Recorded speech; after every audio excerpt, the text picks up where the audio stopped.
Start. इथं उपस्थित असलेले माननीय प्रोफेसर उपासनी सर आणि माझे मित्रमैत्रिणी, मी आज तुम्हाला काय खायला पाहिजे आणि काय नाही खायला पाहिजे ते आज मी त्याच्यावर तुम्हाला सांगणार आहे. शाबास. तर आपण जरी हिरवे भाजीपाले जे खाल्ले तर त्याच्यामध्ये विटॅमिन्स असतो. त्या विटॅमिन्स आपल्या शरीरासाठी म्हणजे फायदेमंद असतात ते आपल्या शरीरासाठी. आणि जर आपण पोळी खाल्ली त्याच्यामध्ये कार्बोहायड्रेट असतो. शाबास. कार्बोहायड्रेट्स पण आपल्या बॉडीसाठी काही इम्पॉर्टंट असतो. आपण ते खायला पाहिजे. आणि जरी आपण काही फळ खाल्ले केळं असतं त्याच्यामध्ये प्रोटीन असतो. ते आपल्या शरीरामध्ये मसल्स गेन करतो असतो.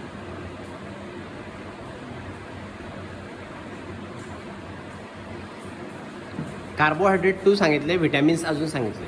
अजून 3 घटक कोणते आहेत?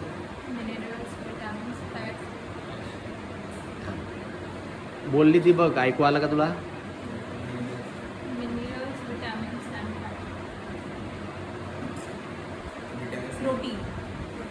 हां ठीक आहे, चालेल.